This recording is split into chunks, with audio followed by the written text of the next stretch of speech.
Muy bien, muchísimas gracias. Ya estamos aquí para el último bloque del Observatorio Político y como siempre, todos los martes cuento con la presencia de mi querido amigo y compañero Esteban Cherañuk, a.k.a. Chera. ¿Cómo andas, mi amigo? ¿Qué tal? ¿Cómo te va, Ezequiel? Un saludo para vos, para toda la audiencia de Paraná Medios, para la gente que está ahí atrás ayudando a que esto salga bien. Y estamos acá de nuevo, como todos los martes.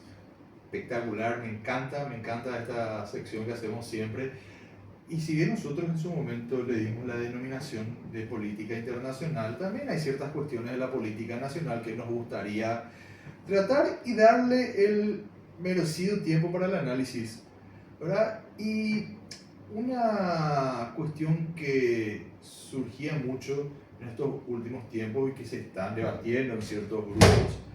Cuando hablo de ciertos grupos, hablo de espacios políticos, hablo hasta, y les soy muy sincero con esta apreciación, hasta en grupos de fútbol, porque literalmente me pasó eso, que es la situación de la inflación en Paraguay, ¿verdad?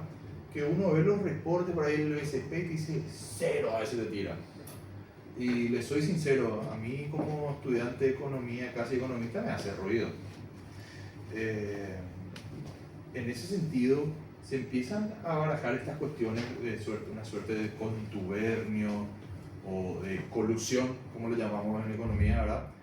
Entre grandes actores económicos del país. Uno va a un supermercado y de un tiempo a esta parte se dio cuenta de que todo tiene reintegro.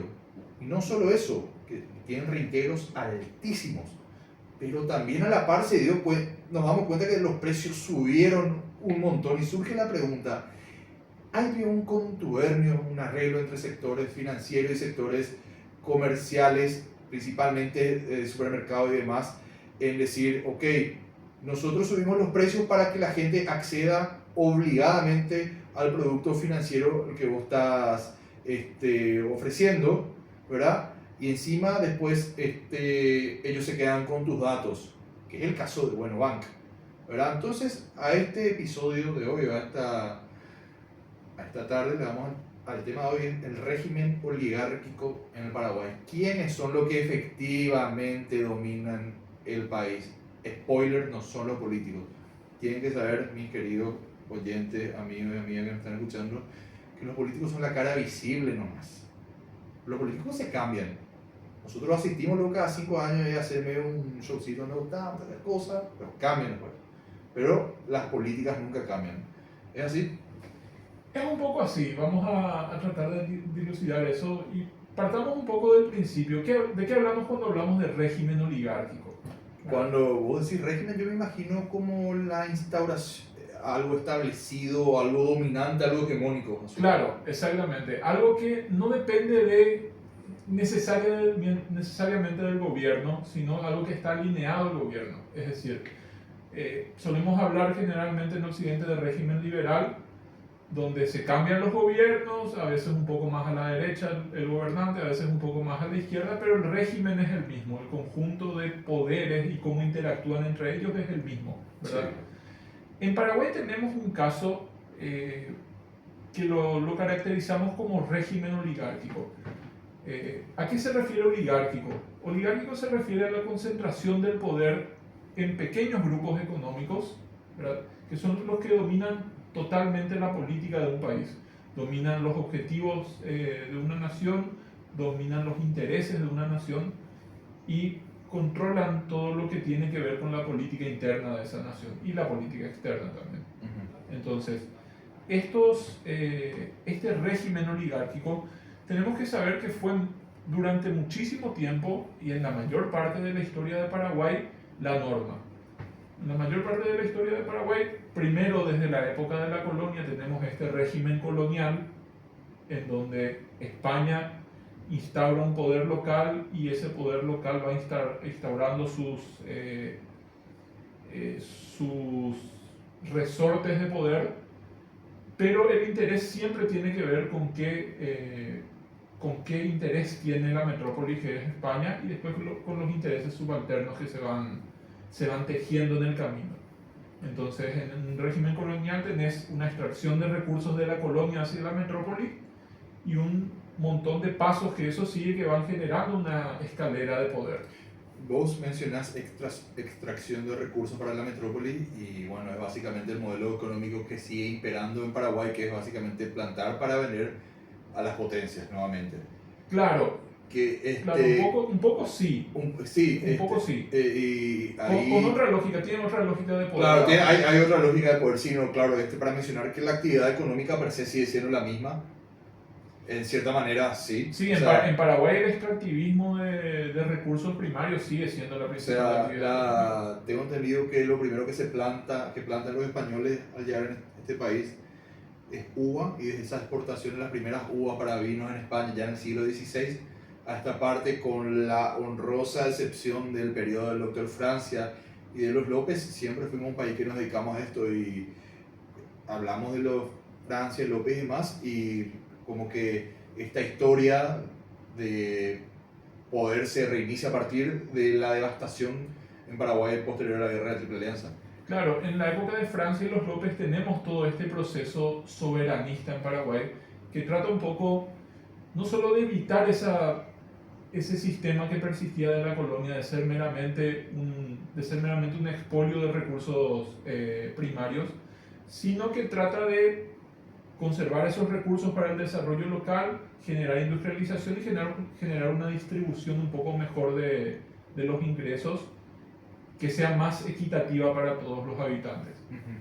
Entonces, esto se rompe definitivamente en el 70 con la derrota en la guerra, donde a partir del control que establecen Argentina y Brasil sobre el territorio, introducen las lógicas liberales y se vuelve a consolidar este régimen oligárquico que ya formaba un poco parte del régimen colonial, pero ahora con otra lógica. ¿Con qué lógica ahora? Con la lógica de que el poder en el Paraguay lo controlan los grupos económicos relacionados a ese expolio de productos básicos, y ellos a su vez son parte de una lógica de poder a nivel mundial que traslada esos recursos hacia las naciones ricas. En este caso no solamente hacia la metrópoli, ahí es donde cambia la lógica, sino que lo traslada a lo que es el mercado mundial.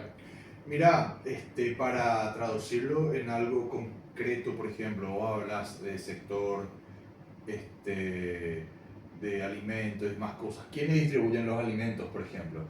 Hoy, por ejemplo, en Paraguay se está dando una discusión sobre el precio de la carne. Sí. Por un lado, se le tira la pelota a los productores dicen no, es más. Es tan loca la situación que hasta el propio presidente de la Asociación Rural el año pasado había salido a pedir la intervención de frigoríficos, y ahí se empieza a dar la discusión, pero está haciendo un poco de investigación, y vos sabés que la Comisión Nacional de Competencia había declarado al grupo, a Retail S.A., que son los supermercados Super 6 y Stock, ¿verdad? Sí. Este es un documento público que fue un estudio que se hizo en este año, el primer estudio que hizo la CONACOM este año, en donde se declara la posición dominante y autorizó en su momento con condicionamientos al grupo Bierzi a abrir un nuevo supermercado en la ciudad de Caacupé. ¿Por qué? Porque ve que el tipo ya tiene una posición dominante y que ya tiene capacidad de influir en los precios y más, lo cual de buena primera viene a romper con la lógica de esta oferta y demanda que tanto se habla y poco se entiende, ¿verdad? Entonces, por ejemplo, en el sector alimentos tenés una sola persona que ya está en una posición dominante, y cuando está en una posición dominante tiene capacidad de influir en los precios, y cuando tiene capacidad de influir en los precios tiene capacidad de subirte el precio al punto tal de que te queden poca opción y te veas obligado a comprarle a él, que es lo que pasa hoy también. O sea, esta cuestión de la carne y demás productos también se explica en cierta manera, no enteramente, pero en cierta manera por esa concentración de poder.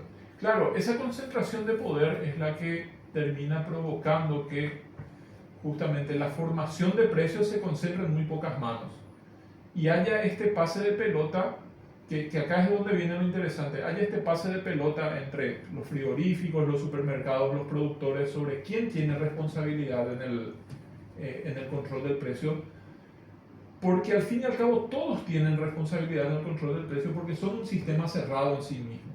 Sí.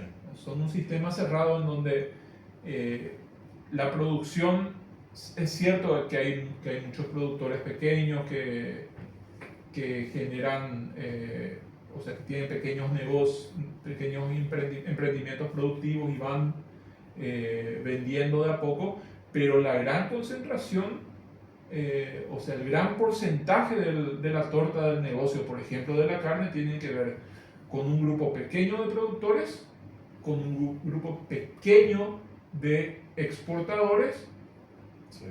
y con un grupo pequeño de vendedores del mercado local. Bueno, todos concentrados bajo los mismos intereses, con algunas diferencias mínimas entre ellos. A esto es a lo que le llamamos oligopolio, y cuando estos oligopolios terminan teniendo una influencia fuerte sobre el poder político de manera tal que lo determinan totalmente, es donde hablamos de oligarquía. Bueno, mira, acá es fundamental entender cómo se distribuye la tierra en Paraguay. El 90% de la tierra agropecuaria pertenece al 5% de los establecimientos más grandes. El 10% restante se reparte entre más del 95% de las unidades productivas menores. Voy a repetir el dato para que después sepamos por qué nuestra comida sale cara. Porque Paraguay es el 9º país que más inflación alimentaria acumuló en los últimos 10 años. Y estamos nosotros y 9 países africanos. Paren la oreja. Reitero, el 90% de la tierra agropecuaria pertenece al 5% de los establecimientos más grandes. Entonces, si el 5% de establecimientos tiene el 90% de la tierra agropecuaria, claramente ese 5% va a obtener la posibilidad de imponer precios. ¿Por qué? Porque tiene el 90% de la tierra. Tiene 4 patas, ladra, tiene cola, es perro. Los minifundios, que son menores a 5 hectáreas, representan el 40% total de las fincas, pero ocupan menos del 1% de la superficie total, ¿verdad? Entonces, las explotaciones familiares de menos de 20 hectáreas son más del 83% de las unidades, pero apenas abarcan 4,3% de la tierra. O sea, mucha gente, muchos emprendimientos pequeños controlando poca tierra. Y pocos emprendimientos grandes controlando mucha tierra. Bueno, y para cerrar esa parte, las fincas de más de 10.000 hectáreas concentran más de 12 millones de hectáreas. No sé si la audiencia ya se va haciendo una idea de lo que estamos hablando, pero estas son cuestiones que terminan impactando en el precio de lo que comemos. Y hay 2 grandes eventos que explican esta concentración. Que el primero, la venta de tierras públicas en la década de 1880, posterior a la Guerra de la Triple Alianza, sí, ¿verdad? Y la posterior, la mal llamada reforma agraria que se da durante el estronismo con el IBR, que se reparten alrededor de 8 millones de hectáreas de tierras mal habidas a parientes, amigos, familiares, militares, políticos, etcétera, etcétera. De tierras públicas. De tierras públicas.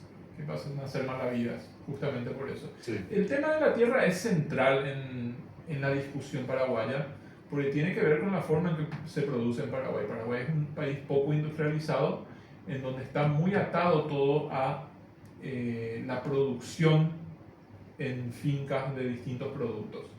Lo que termina pasando con esto es, y volviendo un poco a hacer el recuento histórico, esta oligarquía paraguaya que retoma un poco el poder después de la guerra de la Triple Alianza, de la Guerra Grande, perdón, retoma el poder y va construyendo un modelo en donde ellos son los que determinan cómo se construyen los intereses nacionales. Y acá es la parte central de la cuestión. No solamente una preponderancia en términos de el control de la tierra, en términos del control de los medios de producción, del control de las fábricas, del control del ganado, del control de los capitales, sino que es una trascendencia a nivel político, en donde los intereses nacionales están supeditados a estos intereses oligárquicos. ¿Puedo hacer la traducción de eso? Sí. Justamente es lo que venimos viendo en estos últimos tiempos, que es la disputa entre el grupo Sucolillo, principalmente, dueño de Secolor, Inmobiliaria del Este y demás, contra el grupo Cartes, ¿será? Diario de la Nación, Tabacalera del Este, etcétera, etcétera, etcétera, ya conocemos esto. Pero el problema es que principalmente el grupo Sucolillo, y soy crítico con esto, lo presentan una una patria, una cuestión ciudadana. Te hablan de la libertad, de no sé si tal cosa. Esto no es en defensa ni en pedo del grupo Carter, creo que acá todos nos conocemos, me conocen a mí. Pero sí para señalar que se presenta esto como una cuestión de todos. Entonces vos tenés a diputados, senadores defendiendo esta cuestión y te voy a decir lo que me dijo la otra, uno de los perros mientras jugábamos fútbol, después del fútbol. Que tocamos esta situación, les dije luego, porque hoy no vamos a jugar fútbol porque llueve, pero yo todos los martes juego fútbol después del observatorio político y les dije, bueno, el próximo programa voy a tocar tal cosa y me dice, ese hijo de bola me dice, su político Carte. Yo me fui la otra vez a un B y tenía 40% de descuento, bueno, me dice, ese juego en algunas cositas no está peleado. Excelente síntesis, un gran amigo volador, Claro. Hay peleas, pero no son tan peleas. No, son peleas por un control efectivo de la línea del modelo. Lo que acá tenemos que dilucidar un poco es cómo fue el papel histórico de esto.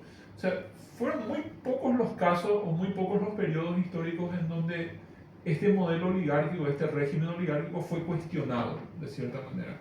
Uno puede decir la primera etapa de la independencia nacional, Francia, los López, ¿verdad? Uno puede hablar de que este modelo tiene ciertas crisis sucesivas que van cuestionándolo. La revolución febrerista, vos que sos febrerista, tiene un punto sobre eso, donde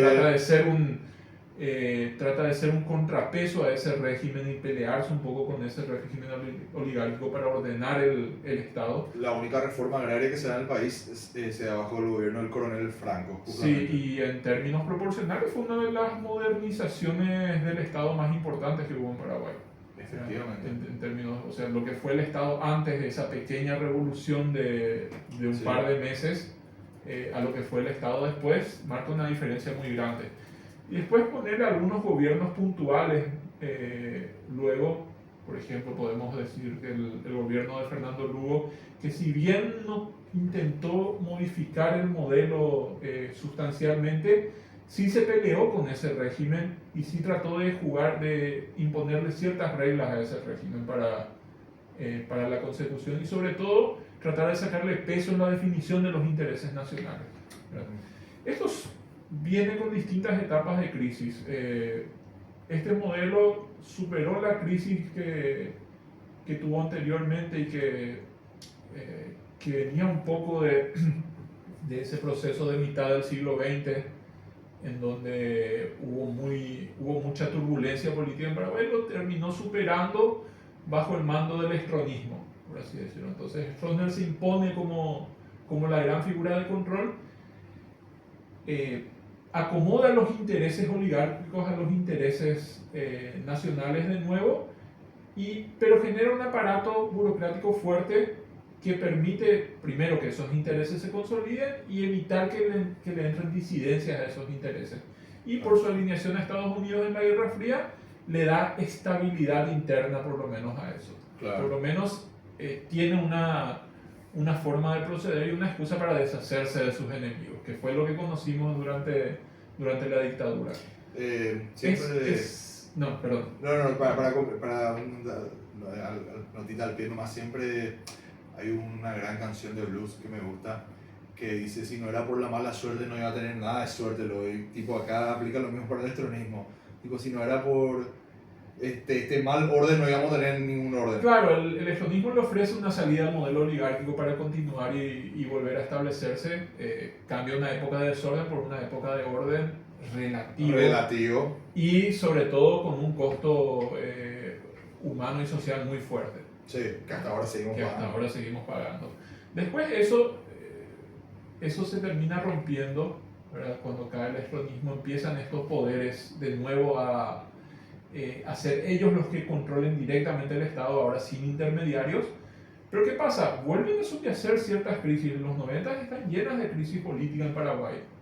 Sí, tienes razón. Los 90-2000 teníamos el marzo paraguayo como la gran explosión de eso. Sí.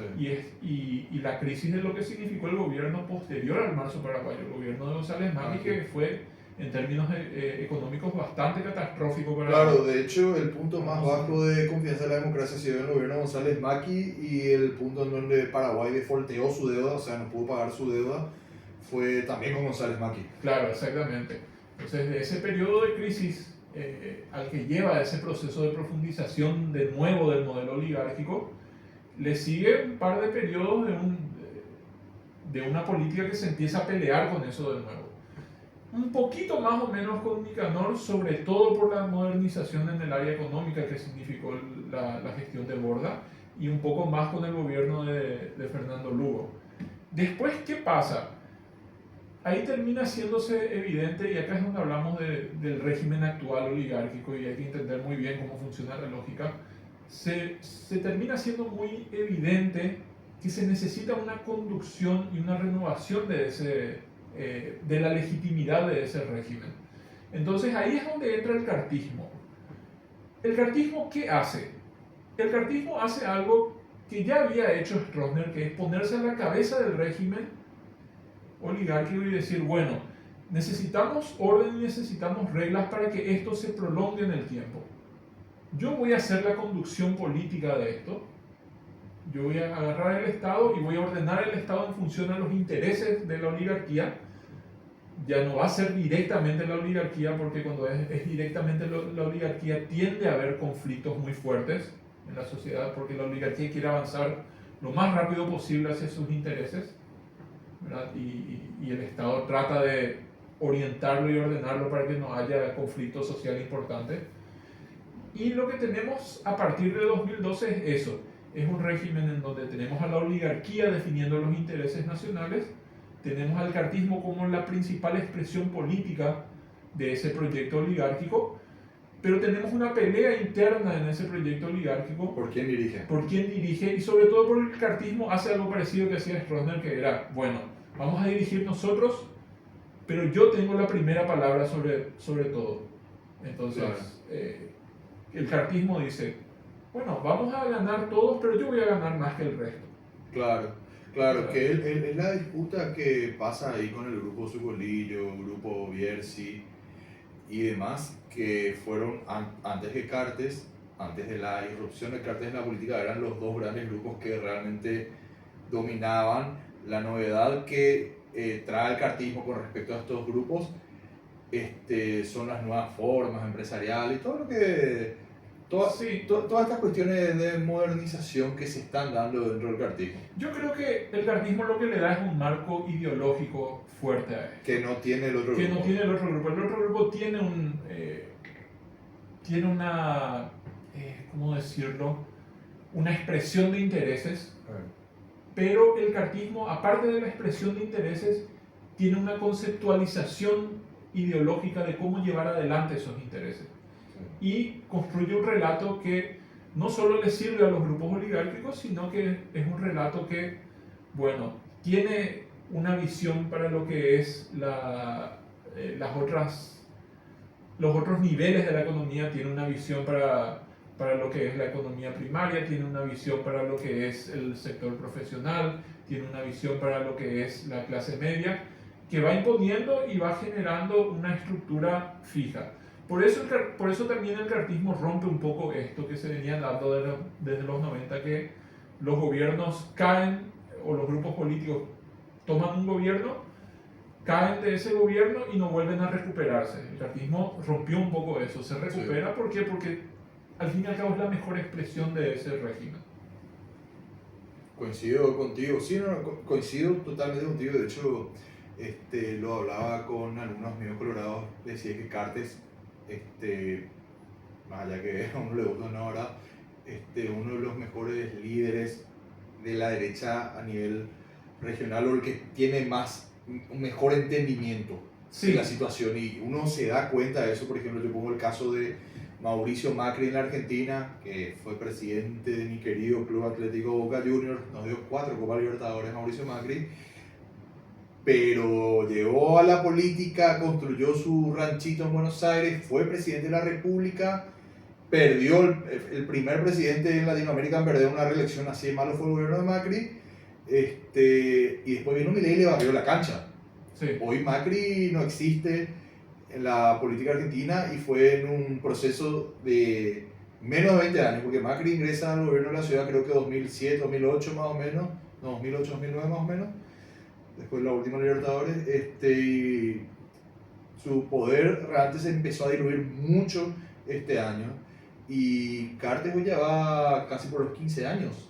Sí, de un nivel, de una presencia fuerte, muy porque fuerte en la Cartes política ingresa a la política cuando 2010, 2011 más o menos fue esa famosa convención del Partido Colorado, 2010, 2011 más o menos. Sí, por ahí era. Sí, por ahí. Por ahí. Entonces, aunque ya estaba preparando terreno. No, categóricamente. Cuando entró a la APF definitivamente ya estaba preparando. Sí, no, categóricamente. Pero en ese sentido sí, voy a coincidir contigo que por eso yo siempre le digo a mis amigos con los que militamos tanto en la oposición, que muchas veces la oposición asume implícitamente el discurso del cartismo per se. Por ejemplo, veo hablando de emprendedurismo, y hablan los perros, hablan de emprendedurismo, ya le dedicaremos un programa a esto. Y sí, vos hablas de emprendedurismo espectacular y el cartismo venía a capitalizar mejor que vos porque tiene 1000 emprendedores más que vos, le van a poner un churro que es candidato de empresario y te va a nada, viejo. Sí, porque también, y eso es importante de entender cuando hablamos de régimen y no de gobierno, que el régimen no es solamente quién está en el gobierno, no es solamente el movimiento que controla el gobierno, sino que es cómo se configura todo el aparato político dentro de un país. Entonces, el régimen también configura mucha de la parte, mucho del discurso opositor al cartismo, porque hay una parte del régimen que quiere tener ese discurso para poder hacer fuerza contra el cartismo. ¿Para qué? Para imponerse ellos ante Cartes como líderes del régimen. Claro. Es básicamente eso. Bueno, claro, claro. Y después tenés muchos opositores que pueden estar de cierta manera en contra ideológicamente o moralmente de ese régimen, pero por cuestiones de aprovechamiento de la situación política y por cálculos políticos de creer que pueden obtener ciertos resultados a partir de ahí, terminan entrando en la lógica del régimen. Sí, claro. No, coincido totalmente. A ver, hay algún momento en que, sí, categóricamente por una cuestión dialéctica va a explotar esto en algún momento. ¿Cuándo es el momento en donde se va a terminar de como que dirimir esta situación entre estos grupos de poder que diga, ¡pum!, acá surge algo nuevo? ¿O vos ves un proceso ahora en donde el cartismo cristalizó, se consolidó y van a tardar tiempo sacarle? Mira, cualquiera que sepa eso tiene que prepararse para ser presidente de la República cuando pase. Yo no lo sé, por eso no me estoy preparando para ser presidente de la República cuando pase. Es algo muy difícil de saber. Es algo muy difícil de saber cuándo va a implosionar algo y si va a implosionar. Tenemos los antecedentes.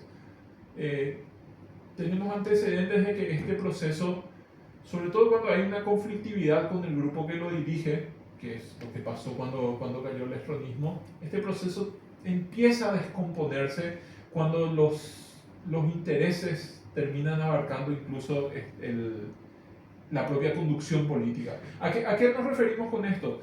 No es lo mismo tener, bueno, en una empresa, por ejemplo, tenés lo que son los dueños de las acciones de la empresa y después tenés la junta directiva, ¿verdad?, la que dirige... Los CEO. Los CEO, ¿verdad?, los que dirigen cómo se maneja la empresa. Claro. Generalmente el que es dueño del capital, dueño de la empresa, dueño de demás, no tiene por qué tener un conocimiento técnico de cómo es mejor llevar adelante ese proceso. Eso es lo que ofrece la conducción política del cartismo. Ellos ofrecen, mira, nosotros tenemos este grupo, esta intelectualidad tecnócrata orgánica a este proceso. Como la inteligencia soviética previa a la Segunda Guerra Mundial. Claro, que en este caso está expresado por todos estos profesionales técnicos y demás, de los cuales Santiago Peña es uno de sus figuras, que dicen, bueno, nosotros sabemos que este modelo se lo maneja así y les va a beneficiar a ustedes.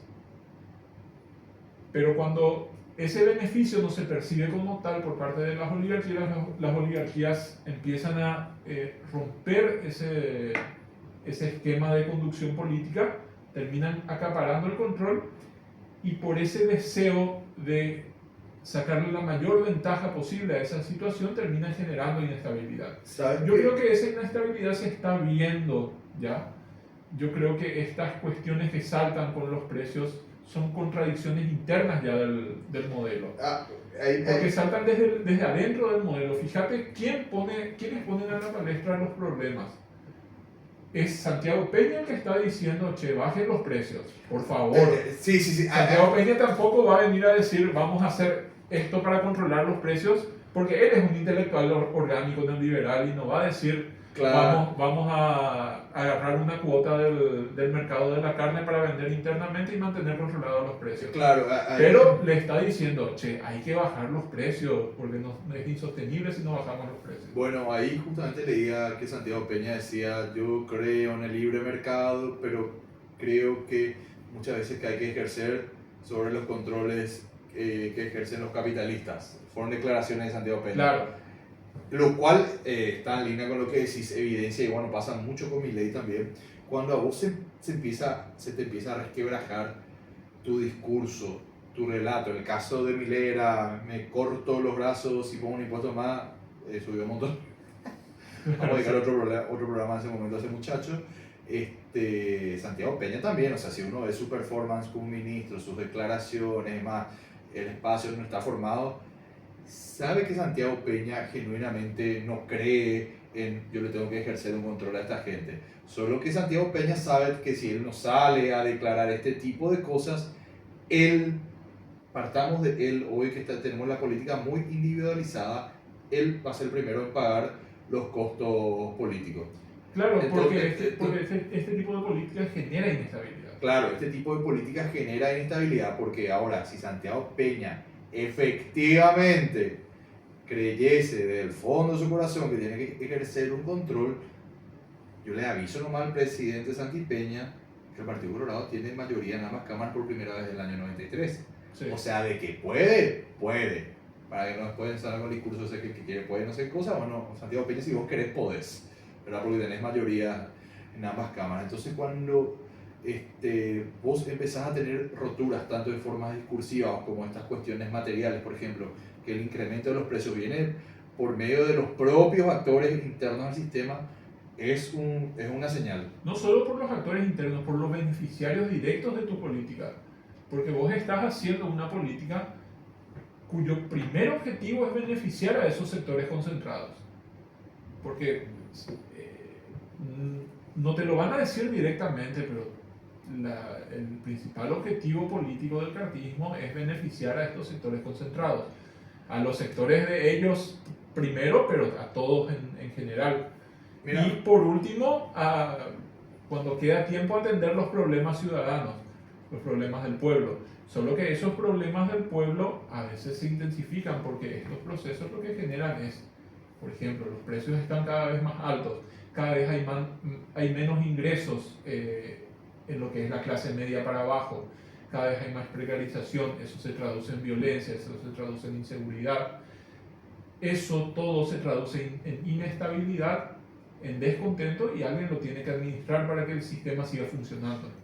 Con respecto a lo que decíamos de la irrupción de Cartes, que vino a cambiar ciertas cosas, justo acá recibo un mensaje del amigo Cristian Ucedo, con el cual todavía tenemos un pendiente de un asado boda en este año, que dice cómo olvidar el eslogan de HC en 2013, que era el nuevo rumbo. Sí. Nuevo rumbo que realmente lo fue, sí, o sea, claramente. Sí, era cambiar el rumbo político de lo que venía viendo, porque sí, era un proceso que empezó un poco tímidamente, alineado a lo que era el proceso regional de volver a tener, que el Estado vuelva a tener soberanía sobre los intereses nacionales, sí, sacarle poder a la oligarquía para poder construir un bienestar más general, más para toda la gente. Lo que proponía Cartes era cambiar eso y encaminar un nuevo rumbo. Cartes prometía una modernización con eso. Se fue básicamente lo que prometía Cartes. Bueno, hay que cambiar el rumbo porque este rumbo nos lleva al atraso y yo quiero modernizar el país. Claro. Que es una eterna promesa que nunca ha cumplido la derecha paraguaya. La derecha paraguaya nunca fue capaz de modernizar este país. Este país tiene en términos reales una necesidad de modernización y en términos percibidos también. Creo que en el fondo a lo que la mayoría del pueblo paraguayo le interesa, sea de izquierda o sea de derecha, es modernizar este país. Sí, yo Hacer coincido. que este país abandone el atraso. No, totalmente. Y cuando hablamos de modernización, hablamos, por ejemplo, poder llegar a las colonias unidas en 20, 25 minutos y no tardar una hora en un tramo de 35 kilómetros. O sea, Claro. ni siquiera estamos planteando trenes de alta velocidad como en China, sino que llegar ahora, que el colectivo llegue ahora, porque estamos muy lejos. Que exista infraestructura en todo el país, que no haya pueblitos olvidados por todo el Paraguay, sin nada, sin atención médica, sin educación. Son todos reclamos genuinos del pueblo paraguayo, tanto por izquierda como por derecha. No, y por sobre todo que en el último, ya tenemos últimos 3 minutos, de hecho hoy leía el informe de confianza, del índice de confianza del consumidor, y el número de gente que dijo que la economía empeoró desde el año pasado a este punto, que en realidad es del mes de julio, ¿verdad? Casi el 69,75, 70% de efectos prácticos de los encuestados dijo que la economía estaba peor que hace un año. Claro. Y hablábamos con varios amigos, vos mencionabas la clase media, yo me crié en ese entorno, creo que soy todavía clase media, está jodido todo, pero hablábamos con los amigos, decíamos, las putas, nos fuimos a colegio privado, universidad privada, y los perros estaban por tener 30 años y no tienen nada seguro todavía. Claro. Y estamos hablando de un país que se vende como el país de las oportunidades, no sé qué cosa, veo que el triple de 10, que vengan los inversores. Y la verdad, la milanesa es que yo, por ejemplo, a fin de mes le he pedido a otro amigo que se va. Esa es la verdad de la milanesa. Claro, y vos sos de clase media. Y eso le digo a cada uno, entonces le digo, imagínate nosotros que nos criábamos, clase media, viajábamos, colegio privado, universidad privada, estamos así. ¿Qué es la gente, boludo? Claro, y vos sos clase media en una de las ciudades más importantes del país. Claro. Entonces es problemático porque es todo un edificio que se vende con una solidez. Todos los objetivos técnicos de estos últimos gobiernos han ido a mantener una estabilidad macroeconómica, sí, para vender el relato de que Paraguay tiene un crecimiento estable. Claro. El problema es que ese crecimiento estable paraguayo no se está traduciendo en desarrollo y no se está traduciendo en distribución de la riqueza. Claro, no, porque de hecho cada vez le damos más preponderancia a los intereses de la oligarquía, cada vez exportamos más, cada vez empezamos a exportar todo lo que tenemos, y nos queda poco acá. Tenemos que importar todo lo que hay porque no nos queda nada acá, y en ese proceso ganan los exportadores y los intermediarios importadores, y cada vez se hace más evidente que la base social del país, que la clase baja, la clase media, que el pueblo paraguayo no está ganando de esa situación. No, para nada. Que es el problema de fondo, porque acá describimos el problema de la oligarquía y del régimen oligárquico, pero ¿por qué es un problema? Porque genera este tipo de sociedad donde son pocos los que ganan y donde la mayor parte del pueblo no está ganando ni a mediano ni a largo plazo, por más de que pueda tener ciertas ventajas en algún momento. Sí, no, totalmente, concuerdo contigo. Mi amigo Esteban Charanyuk, nos quedamos sin tiempo nuevamente. Vamos a anunciar ya el tema para el próximo martes. Sí, vamos a anunciar. Debatimos acá detrás del micrófono, pero ¿qué vamos a hacer entonces, mi amigo? Vamos a hablar de esta cumbre que se dio entre Trump y Putin. En Alaska. Yo conozco una persona que vivió mucho tiempo en Alaska, así que le voy a preguntar algunas cosas. Sí, que vamos a ver un poco de qué se trata esto, qué configura, qué significa. Entonces vamos a ir por ese lado el próximo programa. Para dos cositas nomás, le dejaron fuera de la cancha a los europeos como no... Y los europeos nunca estuvieron tan fuera de la cancha desde 1492 hasta aparte, nunca estuvieron tan afuera, así que me parece un hecho muy fuerte y nuevamente por lo menos hablaron de lo rápido y pronto, una victoria al menos mediática para Putin, porque dice, ok, nuevamente te das cuenta que yo soy acá el que tiene la pelota.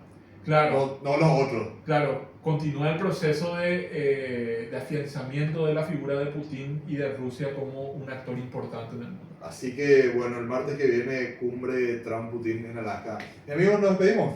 Dale, nos vemos Ezequiel y de nuevo muchas gracias por estar y vamos a seguir el próximo martes. Genial, muchísimas gracias Chela. Nosotros nos vamos despidiendo. Recuerden que el programa ha sido presentado por Edicom para sus camionetas Maxus y EMG. Así que nos volvemos a encontrar nosotros acá en el Observatorio Político el jueves a las 6 de la tarde. Hasta la próxima.